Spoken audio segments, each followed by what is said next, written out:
우리 하나님 말씀 보시겠습니다. 하나님 말씀 창세기 20장 1절 말씀 보시겠습니다. 우리 하나님 말씀 구약성경 창세기 20장 1절 말씀입니다. 찾으신 줄 알고 봉독 드리겠습니다. 창세기 20장 1절입니다.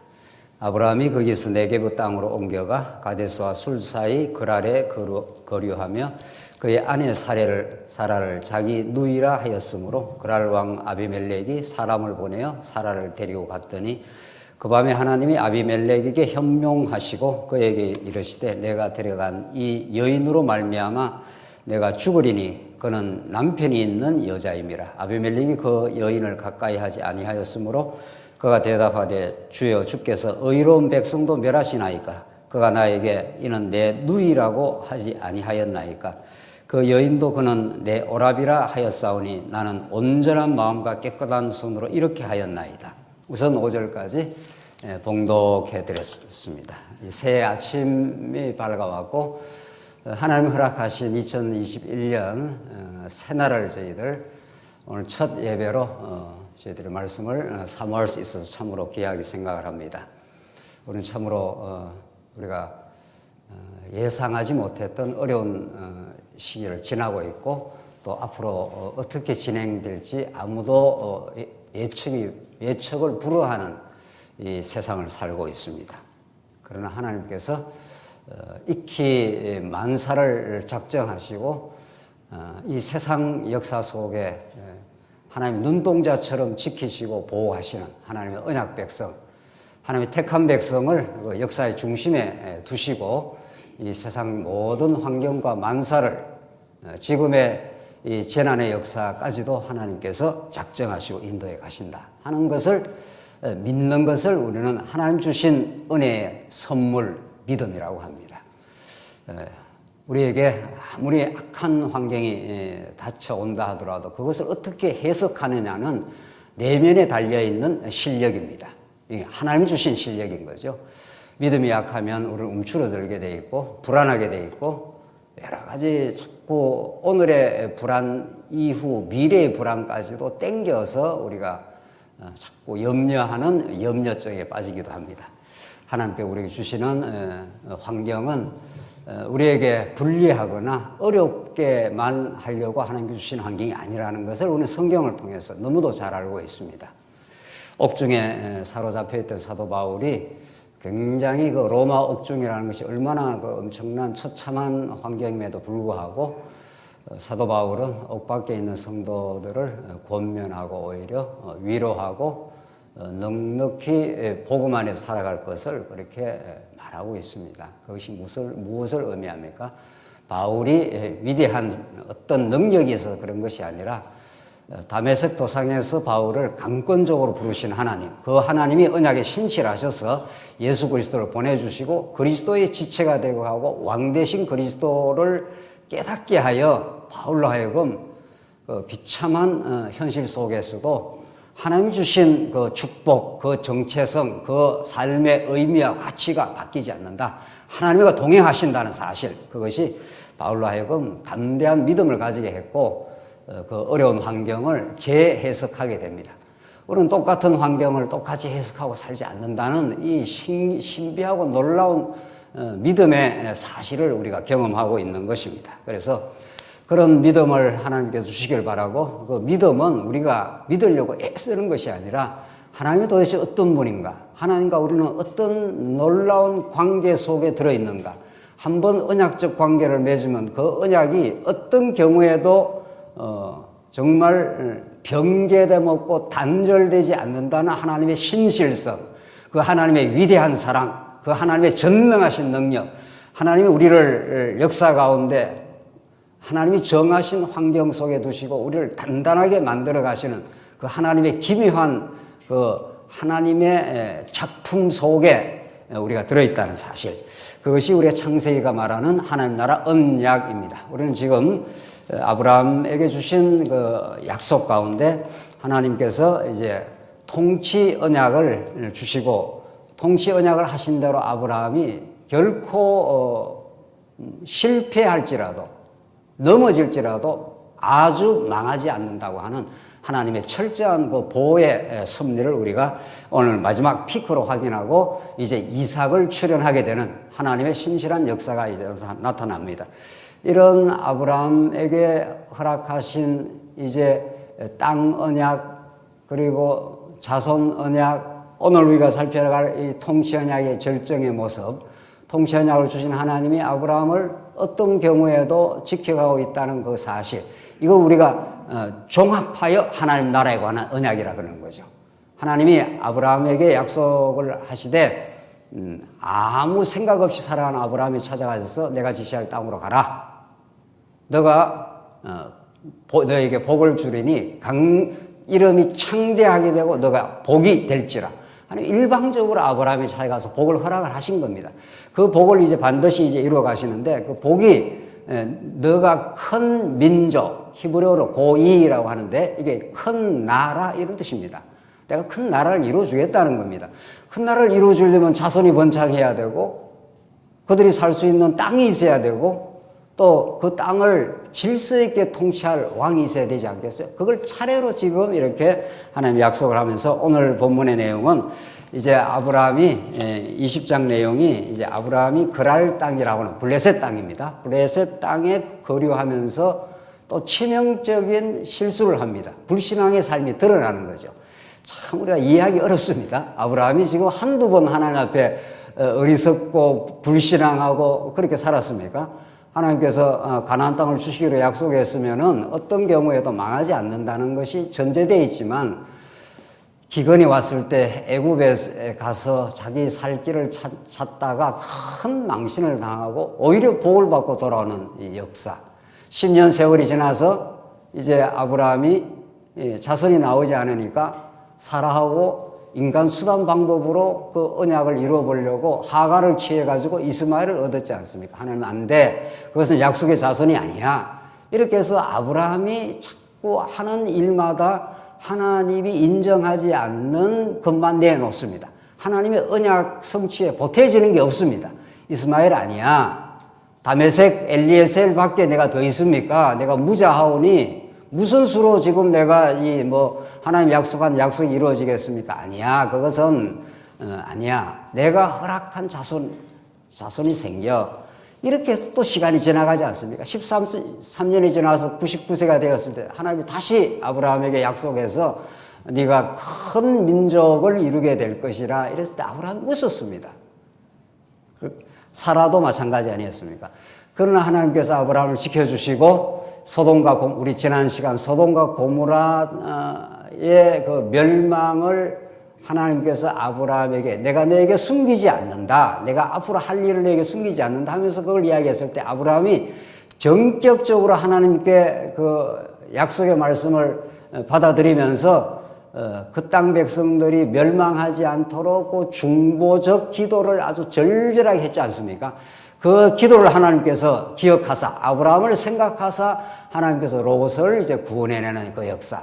이렇게 하나님께서 여러 차례 여러 번 하나님께서 그의 불순종 그의 어리석음을 하나님께서 수용하시고 받아주시고 다시 약속하시고 다시 언약의 은혜를 가르쳐 주신 하나님입니다. 자, 이쯤 했으면은 아브라함이 이제 믿을 만도 한데 그렇지 않습니다. 오늘 본문의 말씀은 좀 우리가 받아들이기 어려운 아주 이해하기 어려운 그런 상황이 또 이루어집니다. 똑같은 그 반복의 역사가 나타나는 거죠. 이것은 하나님께서 우리가 이미 결론을 우리가 말하고 들어간다면 하나님 나라에 관한 약속은 아브라함의 신실함, 아브라함의 어떤 능력, 아브라함의 어떤 선한 행위에 근거하지 않는다는 걸 못 받고 못 박는 사건인 거죠. 결국 아브라함의 후손들은 하나님의 나라, 모형적인 하나님 나라는 가나안 땅에서 다윗 왕국에서 아주 번성하고 번성하면서 강력한 나라를 건설하고야 맙니다. 그래서 모든 이방 대적을 다 이제 제압을 하는 그건 두말할 나위 없이 장차 메시아가 와서 정말 이 땅 위에 하나님 나라를 건설해 가시는 사단 군세를 처복종시키고 강건한 믿음의 나라, 아들의 나라, 하나님의 나라를 세우실 것이라는 그 약속을 구약에서 그림자적으로 모형적으로 이루어내고 맙니다.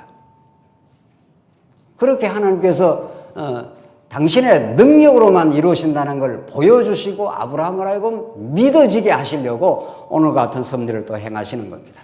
그랄 왕 아비멜렉에 가서 어떻게 아브라함이 실수하는가 보십시다. 2절 그의 아내 사라를 자기 누이라 하였으므로 그랄 왕 아비멜렉이 사람을 보내어 사라를 데려갔더니 자기 아내를 아내라 말 안 하고 사라가 굉장히 예뻤다는 거 아닙니까? 그러니까 아내를 취해가기 위해서 자기를 죽일까 두려운 겁니다. 자, 이게 이제 아담 타락 이후에 생긴 인간의 두려움인데, 두려움이라는 게 인간의 보편 감정입니다. 하나님을 잊어버리면 적극적으로 찾아오는 우리의 감정 반응을 우리는 두려움 그러는 거죠. 왜냐하면 하나님과의 생명 관계가 끊어졌기 때문에 하나님의 보호를 느끼지를 못하는 겁니다. 하나님은 한번 언약한 아담을 끝까지 지키고 보호합니다. 아버지가, 육신의 아버지도 자녀가, 육신의 아버지가 뭐 가난하든지 뭐 좀 부족하든지 상관없습니다. 육신의 아버지는 그 눈에 흙이 들어갈 때까지 자녀를 어떻게든지 보호하고 실제로 그렇게 육신적으로 보호하려고 애를 쓰지 않습니까? 그런 것처럼 우리 하나님 여호와가 아버지시기 때문에 절대로 잊어버릴 리가 없습니다. 근데 그런 그 살아계신 하나님이 잘 안 믿어졌던 아브라함은 당장이 두려움이 찾아옵니다. 생명 관계가 이제 끊어진 상태라는 거죠. 이제 하나님이 그걸 회복을 시키는데 아담이 그렇다는 겁니다. 아담이 타락을 하고 나서 두려워 숨었지 않습니까? 그래서 생명 관계가 끊어지면 어떤 현상이 나오는가 하면 자기가 신 노릇을 하는 겁니다. 자기가 아버지 노릇을 하는 겁니다. 이 자녀가, 아기가, 지금 저 초등학교도 들어가지 않은 아이가 내일 일을 자꾸 염려를 한다든가, 아빠 앞만 봐도 아버지가 부족해 보이니 내가 지금 나가서 뭐라도 껌파를 해서 내 생존을 책임을 져야 되겠다고 자꾸 염려를 하면은 그게 어처구니 없는 상황이 되겠죠. 그것보다도 1000번, 1000만 배 더 어처구니 없는 상황이 우리 삶 속에 일어나는 겁니다. 하나님이 언약을 하셨고 어떤 경우에도 안 죽습니다. 하나님께서 우리를 천국으로 데려갈 때까지는 어떤 경로, 어떤 방식을 통해서 지키신다는 게 분명한 거죠. 그게 언약 백성, 언약적 관계, 언약적 연합, 우리 지금 로마서에서 말하는 하나님의 의하는 것이 불의한 관계, 하나님과의 관계가 깨진 상태를 다시 연합시켰다. 우리가 그리스도와 2000년 전에 함께 죽고 함께 살아났습니다. 그러니까 예수와 연합이 되어 있습니다. 그 연합이 안 되어 있으면 예수님 죽음이 내하고 무슨 상관이 있습니까? 예수님 부활이 내하고 무슨 상관이 있어요? 그렇잖아요. 육신적으로는 2000년간의 이렇게 거리가 멀지만 영적으로는 예수님이 죽으실 때 언약적 연합 관계로 죽으셨기 때문에, 예수님이 언약의 성취자로 죽었기 때문에 예수님이 언약을 이루시려고 십자가에 죽으실 때 언약의 백성인 우리와 함께 죽습니다. 함께 죽고 함께 살아납니다. 그러니까 여러분과 제가 이미 육신은 죽었지만 예수님이 영적으로 부활의 영으로 살아났을 때 여러분과 제가 영적으로 연합이 되어 있는 겁니다. 그걸 지체라 그러는 거죠. 이 놀라운 축복입니다, 이게. 여러분, 우리가 지체라는 말을 우리 자주 쓰지 않습니까? 이거는 세상에서 쓰는 말이 아닙니다. 지체는 말이 무슨 말입니까? 머리에 붙어 있다, 이런 뜻입니다. 그러니까 이것은 육신으로는 도저히 깨달을 수 없는 진리입니다.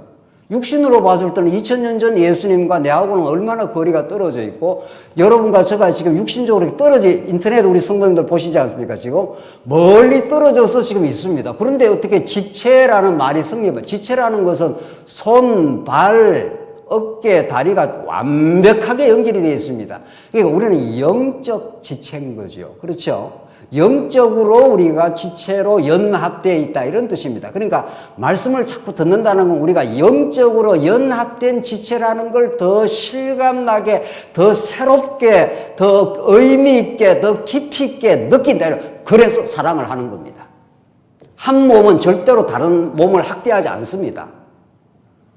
그러니까 우리가 사랑을 뭐 하사해서 되는 게 아닙니다. 오른손이 왼손을 이렇게 막 학대하거나 때리거나 그러지 않습니다. 오히려 왼손이 상처를 받으면 바로 가서 이걸 쓰다듬어주고 안아주고 이렇게 보호를 해줍니다. 그래서 이 지체라는 말이 이게 보통 언어가 아닙니다. 우리가 서로 지체입니다. 그래서 예수님 사건은 옛날 이루어진 사건이 아니라 옛날 2000년 전에 이루어진 사건이지만은 사실상은 우리가 예수와 함께 죽고 함께 살아났다. 지금 그런 뜻 아니겠어요? 자, 그래서 이게 이제 하나님 안에서의 축복의 섭리입니다. 그런데 이 아브라함이 두려움을 가졌다는 건 그 연합적 관계, 여호와 하나님과의 언약적 관계로 하나님이 아브라함에게 찾아왔지 않습니까? 이미. 그리고 하나님이 그걸 찾아왔기 때문에 하나님은 변개 안 합니다. 근데 아브라함이 그걸 깊이 못 느끼는, 그래서 두려움이라는 게 생겼기 때문에 2절, 그의 아내 사라를 자기 누이라 하였으므로 그랄 왕 아비멜렉이 사람을 보내어 사라를 데려갔더니, 그래서 죽을까봐 합니다. 어느 심리학자가 그런 말을 했는데, 우리가 까봐 감정을 가지고 있다는 거예요. 까봐, 죽을까봐, 망할까봐, 내가 사람한테 인정 못 받을까봐. 이게 전부 두려움에 근거합니다. 전부 두려움에 근거. 자, 그래서 이 아브라함이 여러 차례 하나님이 보호하시고 언약의 신실하신 여호와 하나님을 보여줬지만은 아주 결정적인 언약의 증거가 나오진 않은 거죠. 그게 이삭이 출현하는 건데, 그게 나오기까지는 아직도 이 까봐 감정에 사로잡혀 있는 거죠. 죽을까봐. 그래서 아내가 아니라 자기 누이입니다. 이렇게 이제 거짓말한 겁니다. 그 밤에 3절. 하나님이 아비멜렉에게 현몽하시고 그에게 이르시되 내가 데려간 이 여인으로 말미암아 내가 죽으리니 그는 남편이 있는 여자임이라. 자, 이렇게 아브라함이 지금 두려움에 사로잡혀가 거짓말하고 잘못했으면 아브라함을 책망을 해야 될 거 아닙니까? 일반적으로 봤을 때는. 근데 지금 오늘 전개되는 이 스토리는 그렇게 전개되지 않습니다. 아비멜렉을 하나님께서 책망합니다. 아비멜렉이 현몽하시고 그에게 이르시되 내가 데려간 이 여인으로 말미암아 내가 죽으리니 그는 남편이 있는 여자임이라. 너 죽어. 이런 거죠. 네가 취해간 이 여자가 남편 있는 여자야. 그러니까 아비멜렉은 화들짝 놀라는 거죠. 이게 무슨 소리야? 이래 된 거죠. 4절. 아비멜렉이 그 여인을 가까이 하지 아니하였으므로 그가 대답하되 주여 주께서 의로운 백성도 멸하시나이까. 아비멜렉이 막 굉장한 지금 하나님 앞에 도전적입니다. 내가 뭐 잘못한 게 없습니다. 이런 말이죠. 아비멜렉은 자기 행위에 근거해서 의롭다고 지금 막 주장하고 나오는 겁니다. 이게 이제 잘못된 의지요. 우리 성경에서 말하는 의는 행위에 근거하는 게 아니라 하나님의 언약에 근거하는 거니까. 5절. 그가 나에게 이는 내 누이라고 하지 아니하였나이까. 그 여인도 그는 내 오라비라 하였사오니 나는 온전한 마음과 깨끗한 손으로 이렇게 하여. 내가 잘못한 게 없다. 누이라고 했기 때문에 내가 취했을 뿐이라. 이런 거죠. 6절. 하나님의 꿈에 또 그에게 이르시되 내가 온전한 마음으로 이렇게 한 줄을 나도 알았으므로 너를 막아 내게 범죄하지 아니하게 하였나니 여인에게 가까이 하지 못하게 함이 이 때문이니라. 이제 그 사람의 아내를 돌려보내라. 그는 선지자라. 그가 너를 위하여 기도하리니 내가 살려니와 내가 돌려보내지 아니하면 너와 내게 속한 자가 다 반드시 죽을 줄 알지니라. 자, 아비멜렉은 너무 억울한 거죠. 그래서 변명을 했습니다. 나는 누이라고 해서 내가 취했을 뿐입니다. 이러니까 하나님의 지금 반응을 한번 보십시오. 하나님이 어떻게 지금 말하는 게 굉장히 중요한 부분이 나오는데, 그래, 알았어. 네가 온전한 마음으로 그렇게 한 줄 알았기 때문에 여인에게 가까이 하면 안 돼. 이렇게 한 거 아니에요? 돌려보내. 그런데 여기서 중요한 것은 돌려보내라고 하면서 하시는 하나님의 말씀이 중요한데, 7절 다시 보십시오. 이제 그 사람의 아내를 돌려보내라. 그는 선지자라. 그가 너를 위하여 기도하리니 내가 살려니와. 이렇게 되어 있습니다. 하나님이 아브라함을 지금 뭐라고 그럽니까? 구약 성경에서 선지자라는 말이 제일 처음으로 나오는 이 대목인데, 하나님이 지금 아브라함을 그는 선지자라. 이렇게 아브라함을 규정을 합니다. 우리 지난 시간에 한 내용인데, 이걸 다른 각도에서 한번 봅시다. 아브라함은 지금 실수하고 범죄하는 죄인입니다. 이 두려움에 사로잡혀 있는 아브라함의 실상입니다. 이게 아브라함의 실상, 실제 모습입니다. 그런데 하나님께서는 아브라함을 뭐라고 규정을 하느냐 하면은 이게 아주 중요하고 해석하기 어려운 부분입니다. 이 부분이 사실은 아브라함의 그 존재 그 자체로 봐서는 아담의 타락을 그대로 이어받고 있는 죄인의 모습이죠. 그게 문득문득 나오죠. 불쑥불쑥 나옵니다. 그때마다 하나님이 붙들어주고 계속해서 사랑하시고 당신의 하나님 여호와 되심을 증명해 줘도 하나님께서 약간 손을 놔버리면은 아브라함은 그대로 죄인됨에 그 실상이 그대로 노출이 되는 거예요. 두려워하지 않습니까? 하나님 여호와를 안 믿는 거죠. 그런데 하나님은 아브라함을 뭐라고 그러는가 하면 그 선지자야. 그가 기도를 한다는 겁니다. 그는 선지자라. 그가 너를 위하여 기도하리니 내가 살려니와. 선지자라서 그가 기도를 하게 될 것이고 그러면 너가 살게 될 것이라. 이렇게 말한다는 거예요. 그러니까 아브라함은 두 측면이 있는 겁니다. 분명하죠? 아브라함의 그냥 드러난 현실적 측면은 죄인이라는 모습이고 하나님이 규정하는 하나님이 부여해 주시는 그 역할, 그 임무 하나님께서 아브라함을 부르시는 아브라함의 정체성은 선지자라는 겁니다. 이걸 어떻게 이해를 해야 됩니까? 그렇잖아요? 이 부분이 참으로 너무도 중요합니다. 그리고 선지자라는 것은 우리 앞에서도 18장에도 나왔는데 하나님께서 여호와께서 이르시되 내가 하려는 것을 아브라함에게 숨기겠느냐 하면서 아브라함에게 당신이 하시는 모든 일들을 다 드러내 주신 것 내가 알려주겠다 이렇게 말씀했지 않습니까? 그게 바로 선지자입니다. 선지자라는 것이 하늘의 영원한 뜻을 구약의 선지자의 그 중요성은 이루 말할 수가 없는 거죠. 구약 시대 때, 자, 보십시다. 구약에 하나님께서 아담이 타락하고 나서 이게 이제 아브라함 사건인데 아브라함이 선지자라는 건데 아담이 타락하고 나서 죄인이 되어버렸고 죄인은 하나님과의 관계가 단절이 된 상태이기 때문에 전혀 하나님 뜻을 알지 못합니다. 그리고 스스로가 하나님 노릇을 합니다. 그래서 모든 염려, 걱정, 모든 걸 스스로 끌어안고 스스로가 삶을 책임지려고 합니다. 그래서 늘 고갈되고 늘 마음이 불편하고 늘 조금 어려움이 생겨버리면 두려움이 찾아옵니다. 불안해집니다. 그렇잖아요. 그래서 하나님께서는 정말 하나님이 살아계시고 하나님이 그들을 인도하시고 책임지시고 하나님이 여호와라는 걸 가르쳐주기 위해서 중요한 것은 하나님의 보좌 곁에서 하나님의 뜻을 깨달아가지고 그것을 전달해주는 사람이 필요한 거죠. 그래서 구약의 선지자 전통이라는 게 그렇게 중요합니다. 구약은 전부 아브라함부터 시작해서 모세도 마찬가지고 엘리야, 엘리사, 이사야, 예레미야, 에스겔, 다니엘 전부 선지자입니다. 그러니까 따지고 보면은 그래서 선지자 없는 구약 역사를 상상할 수가 없는 거죠. 그렇죠? 그럼 그만큼 구약의 선지자가 중요하고 이것은 어떤 다른 종교에는 있을 수가 없는 거죠. 그래서 모든 이방 종교는 인간 스스로가 노력하고 공부하고 학문하고 깨닫고 수행하고 해서 뭔가 지혜를 얻으려고 하는 것이고 기독교 전통은 기독교 진리는 하나님이 선지자를 통해서 하나님의 영원하신 뜻을 하나님이 가르쳐주고자 하는 영원한 복음의 비밀을 선지자에게 알려줘가지고 그리고 이스라엘 백성들에게 그 뜻을 가르쳐주는 거죠.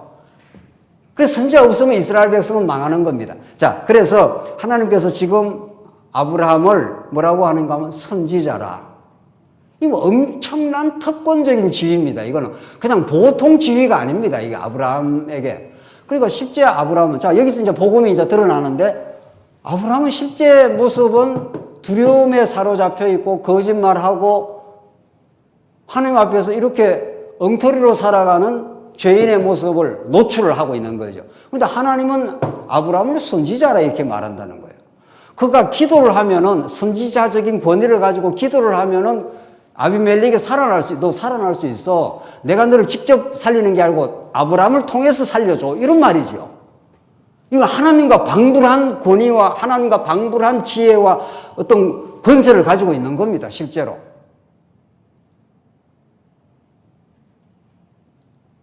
하나님이 언약대로 보내시는 예수 그리스도는 왕 중의 왕이라 그러지 않습니까? 그런데 하나님의 그리스도가의 지체가 된 우리 하나님의 백성들을 베드로 사도는 왕 같은 제사장이라 그렇게 말해요, 실제로. 이 엄청난 지금 복음의 메시지가 여기에 들어있는 겁니다, 실제로. 무슨 말인가 하면은 아브라함의 실상은 지금 불순종하고 두려움에 사로잡힌 죄인의 모습을 노출을 시키고 있지만 하나님께서는 아브라함을 선지자라 한다는 거예요. 여기에 대해서 세계 3대 칼빈주의 신학자 중에 한 사람, 헤르만 바빙크라는 사람이 그의 그 유명한 개혁 교회학이라는 책 그 1장에서 뭐라고 그런가 하면 인간은 너무도 심오할 정도로 그 위대함을 가지고 있을 뿐 아니라 인간은 어떤 존재보다 더 비참한 존재라는 이 모순적인 존재라는 겁니다. 상당히 그 일리가 있는 말이에요. 인간은 이 땅에 존재하는 어떤 존재보다도 위대하고 영광스럽고 놀라운 존재이기도 하고 한편으로는 인간은 가장 비참하고 가장 망가져 있는 존재라는 거예요. 이 두 모습이 성경이 드러난다는 거예요. 인간은 영원한 진리를 사모하다가도 갑자기 순간적인 자기 배를 채우는데 급급하다는 거예요. 이 모습을 어떻게 설명을 해야 되느냐. 이게 이제 헤르만 바빙크라고 하는 그 유명한 굉장히 건전한 신학자입니다. 그래서 과학으로는, 세상 학문으로는 이 인간 속에 있는 두 측면을 설명을 할 수가 없다는 거예요. 세상 학문은 한편으로 너무 인간을 갖다 띄워가지고 인간이 대단한 존재야 하고 인간의 비참한 타락한 현상을 도외시하거나, 안 그러면 너무 인간의 못난 모습만 강조하고 인간의 그 긍정적이고 정말 탁월한 모습을 조명을 못한다는 거예요. 그래서 성경을 봐야 이 두 개 아주 극과 극의 모순처럼 보이는 이 현상을 풀 수가 있다. 이건 하나님 안에서만 풀 수 있는 수수께끼다. 뭐 이게 헤르만 바빙크의 설명이에요. 그런데 우리는 한 단계 더 나가야 돼요. 여기서. 아주 중요한 통찰을 하긴 했습니다만 여기서 왜 성경에는 특히 구약에 아브라함도 그렇고 모세도 그렇고 다윗도 그렇습니다. 다윗도 왕으로서 골리앗을 때려눕히고 그 전에 골리앗을 때려눕힐 때는 대단한 믿음을 가지고 있고 왕으로서 살아갈 때도 정말 하나님이 이방 대적들을 다 섬멸하고 아주 왕에 등극하고 이럴 때 아주 얼마나 전무후무한 정말 그 믿음의 왕으로 등극을 합니다. 사울을 살려주기도 하고 말이죠. 그 원수 같은 사울을 두 번이나 죽일 수 있는 찬스에 살려주지 않습니까? 이거는 뭐 어마어마한 그 역사고 아름다운 일인 거죠. 그런데 하나님이 딱 안 붙들면 어떻게 되는 겁니까? 밧세바를 취하는 것은 인간의 육신의 발로라고 인정을 해주자고요. 어떤 면에서 실수했다고. 그 범죄를 캄프라치 하려고 자기의 아주 충직한 부하를, 우리아를 아주 계획적으로 죽입니다. 이 짐승만도 못한 거예요. 짐승은 그렇게는 안 합니다.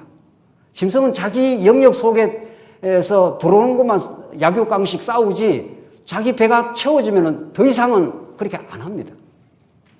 그 인간의 이 두 측면, 오늘 아브라함도 마찬가지인 거죠. 자, 이 측면을 인간적으로만 풀 수가 없어요, 우리가. 이 두 측면이 이런 그 죄인의 정난한 모습과 하나님의 뜻을 다 숨기지 아니하고 가르쳐주는 이 선지자적인 이 두 측면은 예수 그리스도 한 분을 가르치시는 언약의 말씀 속에서만 풀립니다, 이게. 이게 복음이에요. 인간이 그렇다. 이게 좀 중요한 게 아니라 인간이 그런 두 측면이 있긴 한데 구약에 왜 아브라함을 선지자라고 하고 아브라함의 죄인된 모습이 이렇게 드러나는가 하면 아브라함은 장차 오실 메시아의 예표이기 때문에 그렇습니다. 그래서 우리는 아브라함의 언약 성취를 통해서 하나님 나라를 구약의 모형적으로 이루어 가시는 여호와 하나님의 능력과 은혜와 그 신실함을 우리가 확인하되 그것을 궁극적으로는 누구를 통해서 확인해야 됩니까? 예수 그리스도 한 분을 통해서 거기에서 절정으로 확인되고 드러나고 그 예수 한 분을 통해서 우리가 하나님을 아는 거죠. 그래서 이 성경이 내게 대하여 어떻게 해요? 정하는 것이라 그러지 않습니까? 그래야 이 모순 같은 이 현실이 풀려나가는 겁니다. 아브라함은 이렇게 지금 거짓말하고 범죄해가지고 오히려 아비멜렉이 더 현상적으로 보면 아비멜렉이 훨씬 의롭게 보이는 겁니다. 그러나 하나님은 아브라함의 편이 되어주는 겁니다. 하나님은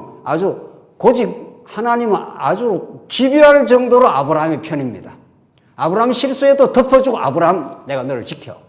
너를 통해서 열왕들이 나와. 이런 거죠. 그리고 아브라함에게 너는 선지자야. 선지자니까 아브라함이 기도해야 아비멜렉 너 살아. 이렇게 인정을 해줘 버립니다. 그러니까 이런 아브라함은 우리가 창세기 12장에서 우리가 이미 기억하는 대로 너 친척 본토 아비 집을 떠나 내가 지시할 땅으로 가라. 내가 내게 복을 주리니 내 이름이 창대하게 되고 내가 큰 민족을 이루고 내 이름이 창대하게 되고 너는 복이 될지라. 이게 무슨 말입니까? 이게 한 인간 아브라함에게 주신 말씀이지만 궁극적으로 누구한테 주시는 말씀이냐고요, 이게. 한 인간이 무슨 큰 민족을 이루냐고요.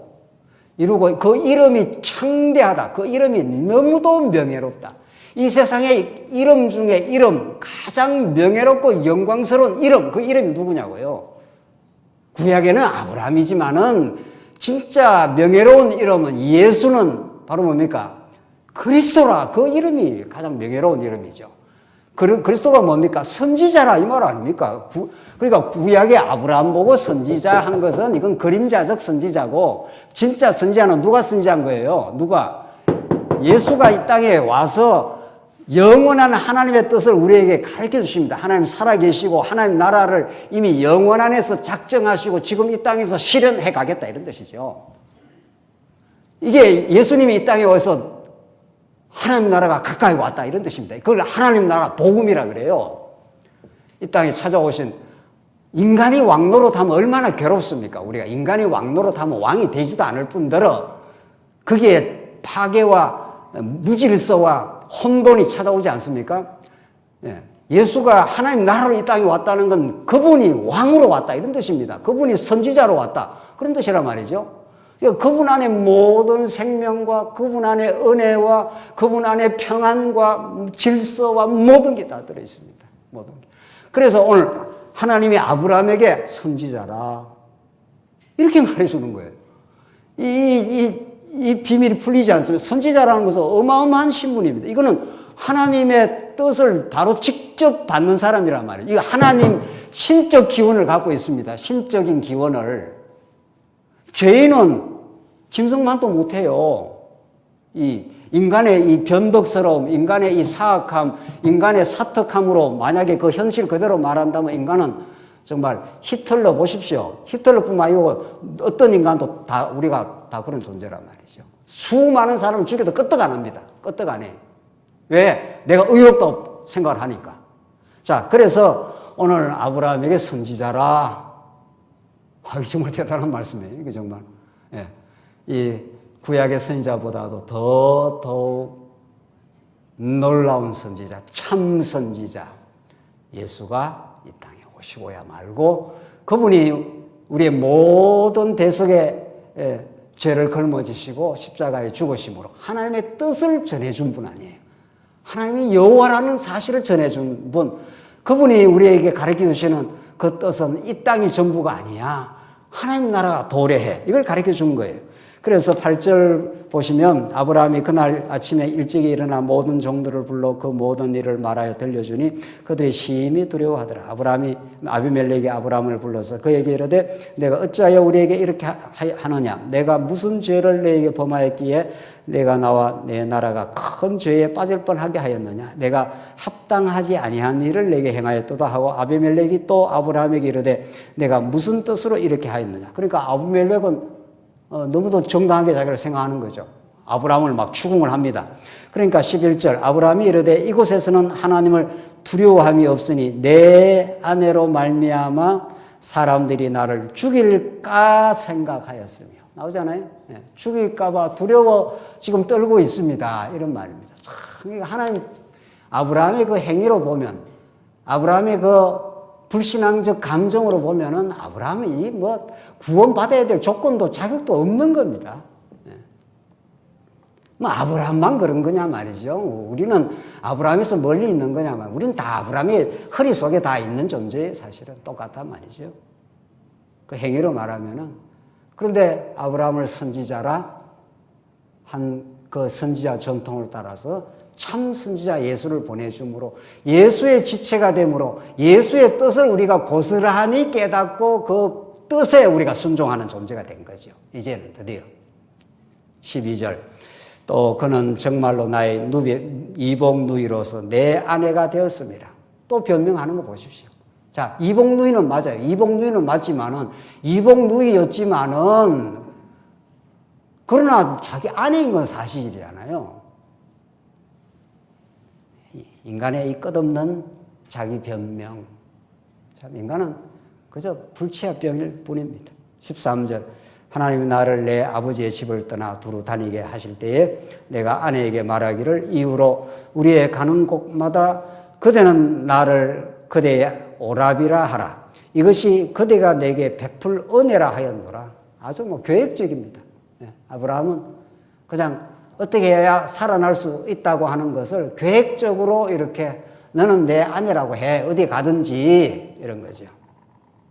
그러니까 하나님이 만약에 아브라함의 이 불신앙적 이 계획을 그 행동대로 행위대로 말한다면은 아브라함은 뭐 지옥 아랫목인 거죠. 그 행위대로 말하면 오히려 아비멜렉이 얼마나 이게 당당하게 나옵니까? 나는 의로운 행동을 했지 않습니까? 이런 판입니다. 오히려.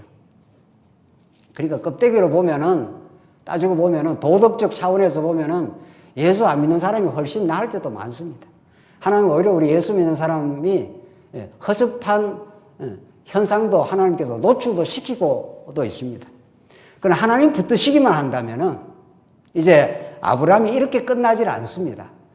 이제 21장에서 이삭을 낳게 되고 하나님의 언약의 증거를 확실하게 믿게 되고 그 이후에 변해가는 아브라함은 너무도 담대합니다. 바치라고 하니까 자식 바치라 하는데 두려움 없이 갑니다. 아브라함이. 이건 또 뭐냐고요. 그래서 정말 아브라함의 그 정말 담대하고 정말 숭고할 정도로의 그 아름다운 믿음의 행위가 하나님께서 만들어내기도 하는 겁니다. 정말 이거는. 이런 것들을 우리가 세상이 감당치 못하는 믿음을 만드시기도 하고 하나님이 그 믿음을 주시기 전에는 이 실상을 너 이런 존재였어. 그런데 내가 선지자적 반열에 올려. 이런 말입니다. 이게 복음이라는 거죠. 이게 복음이라는 거예요. 자, 그래서 오늘 결론을 지으십시다. 14절 아비멜렉이 양과 소와 종들을 이끌어 아브라함에게 주고 그의 아내 사라도 그의 돌려보내고 아브라함에게 이르되 내 땅이 내 앞에 있으니 내가 보기에 좋은 데로 거주하라 하고 사라에게 이르되 내가 은 청계를 내 오라비에게 주어서 그것으로 너와 함께한 여러 사람 앞에서 내 수치를 가리게 하였으니 내 일이 잘 해결되었노라. 아브라함이 하나님께 기도하며 하나님이 아비멜렉과 그의 아내와 여종을 치료하사 출산하게 하였으니. 자, 여기까지 우선 아브라함이 양과 소떼를 줘갖고 아비멜렉이 줘가지고 아브라함이 아주 거부가 되어버렸습니다. 참 신기한 일이죠. 예. 아브라함은 불순종하고 어리석은 행위를 했지만 하나님이 한번 복 주시기로 약속한 백성이기 때문에 책망은 오히려 아비멜렉에 떨어지고 하나님이 아브라함을 거부가 되게 그렇게 만들어버리고 말았습니다. 네. 하나님께서 너를 축복하는 자에게 축복하고 너를 저주하는 자에게 저주한다는 이 하나님께서 아브라함 편이 되어 주신다는 아브라함을 건드릴 수 없다고 하는 이 하나님의 보장된 약속, 보장된 복이 그대로 아브라함에게 이루어진 거죠. 그래서 아브라함이 17절에 하나님께 기도하며 닫혔던 아비멜렉의 태가 열려버렸습니다. 18절 여호와께서 이왕에 아브라함의 아내 사라의 일로 아비멜렉의 집의 모든 태를 닫으셨음이더라. 이 엄청난 일이 일어난 거죠. 세상에. 그러니까 하나님이 아까 전에도 말씀드린 대로 하나님이 역사를 주관을 하시는데 구약에 역사를 주관을 하시는데 하나님은 자기 뜻을 선지자들에게 미리 알려주지 않고 역사하는 일이 없다는 거죠. 그래서 선지자가 그렇게도 중요한 겁니다. 선지자 없는 이스라엘 백성들은 죽음입니다. 죽음이요, 어둠이요, 혼돈입니다. 그러나 하나님께서 선지자를 보내기만 하면은 이스라엘 백성들은 새로운 질서요, 새로운 세계가 열리는 것이요, 혼돈의 세상 속에서 질서의 하나님을 발견하고 질서 있는 하나님 나라를 이루어 가시는 하나님의 통치를 우리는 발견하게 되는 겁니다. 사랑하는 성도님들, 지금 새해가 왔지 않습니까? 새해도 또 혼돈과 전염병의 재난은 계속 될 수가 있는 겁니다. 그러나 그것은 껍데기만 보는 겁니다. 보이는 세계만 보았을 때 그럴 뿐입니다, 사실은. 그 보이는 세계는 혼돈과 무질서와 갈등과 이 재난의 연속으로 그렇게 예수님께서 이미 예언도 했어요. 지진과 혼돈이 온다. 앞으로 종말이 되면은. 그러나 하나님이 택한 백성은 메시아 되시는 선지자 되시는 참 선지자 되시고 참 왕이 되시는 그의 나라의 통치 속에 여러분과 제가 지체로서 생명적 연결이 되어 있는 겁니다. 사실은 지금. 그래서 세상이 아무리 흔들려도 이 땅이 아무리 흔들려도 하나님 나라가 흔들리지 않습니다. 절대로. 하나님을 흔들 존재가 있냐고요. 그래서 이사야서에 내가 행하리니 누가 내가 행한 일을 맡겠느냐 이렇게 말합니다. 오늘 이 본문의 말씀이 그런 말씀입니다. 아브라함이 기도를 하니 아비멜렉에 닫혔던 태가 열려버렸습니다. 그러니까 하나님께서 아브라함을 통해서 세상을 지금 통치를 하겠다 이런 뜻인 거죠. 그렇죠? 하나님께서 예수 그리스도를 통해서 이 세상을 통치하시되 때로는 어려움의 세상을 때로는 무질서해 보이는 이 재난 같은 이 세상을 통치해 가시지만 그 속에 하나님의 백성들을 지키고 보호하신다. 이게 사도 바울이 깨달았던 하늘 문이 열리는 세상입니다. 예수 그리스도는 하나님과 근본 본체이시나 동등됨을 여기지 아니하시고 이 땅에 찾아오셔서 십자가를 지시고 죽기까지 복종하셨으니 그러니까 그 높으신 분이 가장 높으신 하나님과 동등하신 그분이 십자가라고는 가장 처참하고 비참한 죽음을 거치는 그 격차만큼 하나님의 사랑이 우리에게 드러나는 거죠. 그렇죠. 그 격차만큼 하나님께서 우리를 지금도 사랑하시고 여러분과 제가 과거에 어리석고 어리석었던 죄인의 삶이었지만은 그 놀라운 하늘의 믿음을 주시면은 왕 같은 제사장이라 거룩한 나라라 하늘 비밀을 깨달은 이제 우주의 비밀을 깨달은 하나님 백성이라 이런 놀라운 정체성을 가지게 된 겁니다. 오늘 이 새해에 어려움이 진행된다고 하더라도 무너지지 않는 하나님 나라 그 질서 속에 두신 하나님의 영적인 진리, 이 진리 안에 승리하시기 바랍니다. 기도하십시다. 자비하신 하나님 아버지 은혜를 감사합니다. 저희들 새해에 새 생명을 주셔서 하나님의 말씀 속에 우리가 언약적 연합 속에 살아가고 있음을 믿어지게 하셔서 감사합니다. 이 믿음이 이 거칠고 고단한 이 코로나 세상을 넉넉히 소화하고 승리하는 우리 모든 하나님 택한 백성 될 수 있도록 우리를 붙들어 주시옵소서. 예수 그리스도의 이름으로 기도하옵나이다. 아멘.